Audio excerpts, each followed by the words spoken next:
Today, let's go over some tips and tricks for making perfect coasters.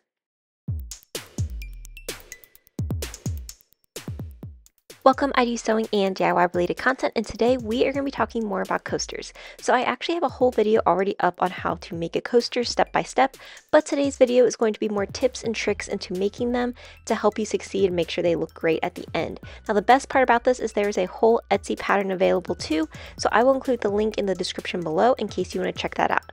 So the first tip that I would say, especially for coasters, but really for any projects, is make sure you press your fabric out at the beginning so it is nice and smooth. With coasters, you really want to make sure when you're cutting it out that you have a really straight edge, and pressing it will allow the fabric to be as smooth as possible, giving you that really nice and straight edge that you are looking for. So as you can see here, I'm going to save time a little bit and actually cut out 2 layers of fabric at the same time. So for the coasters, you're going to want these 5 inches by 5 inches. So I'm using a ruler for this and a rotary cutter, and again, that just is another tip to give you a really nice and straight edge to do this, but of course you could use scissors as well.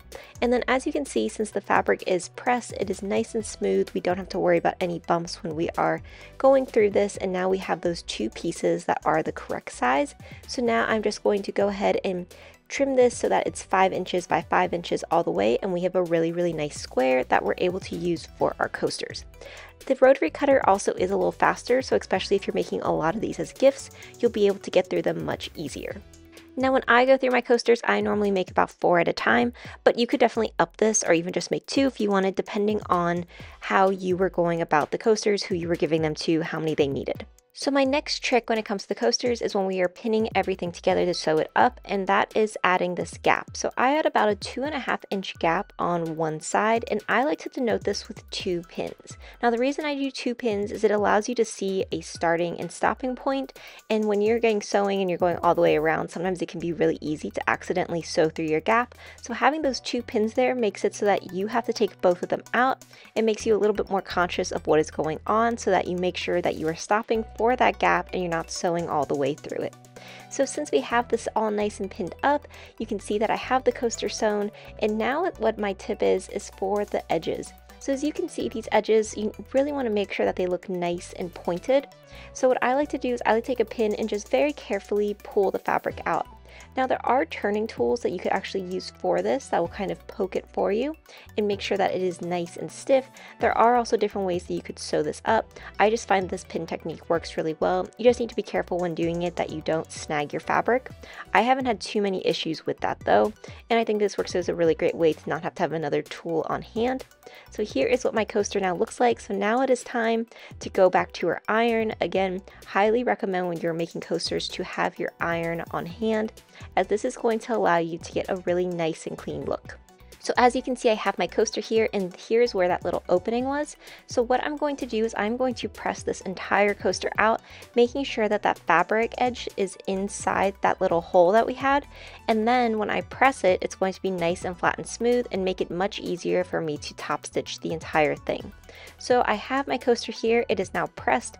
As you can see, that fabric is now in on itself in the hole, and I'm able to just put my pin in and very carefully pin this up so I can top stitch all the way around my coaster. And this is going to give me a way that I'm able to close that opening and then also have a really nice finish on the outside. So now for top stitching, make sure you're going all the way around the coaster. You don't want to just do that opening, as you'd really be able to see it.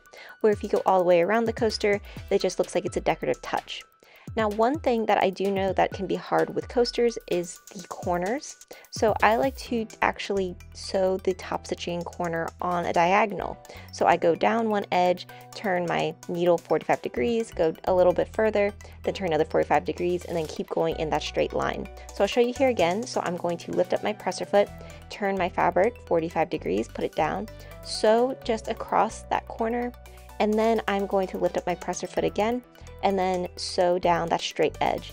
And this just gives you an easier way to sew through the corner. You don't have to worry about your sewing machine getting stuck, and you have a really nice and clean finish that you can use. Now if your sewing machine has no issue going over the corner, you probably don't need to do this. I just find that as a really nice and helpful tip if you are getting stuck with it. Now the last item, especially because we are really finishing up these coasters, is that 1-inch decorative top stitch. Lots of different ways to do this. You could use, as you can see here, this nice stitch guide foot, which allows you to see exactly an inch away from the edge the entire time. This is a super quick and easy way to do it. You really do not even have to mark an inch at all, and you get this really nice square. Another option though is, as you can see on my sewing machine on that guide foot, we have an inch. You could definitely add some sort of seam guide like this just so that you know where an inch is the entire time you are sewing your coaster. That's another option if you didn't want to use chalk. But of course, the simplest way where you do not need to have another type of tool is just to use chalk and mark it all the way around. So with that said, here are my coasters. They are now complete. They look really nice and I absolutely love making coasters. They're fantastic for just a really easy gift to give to someone, also just as a fun way to add a decoration around your house.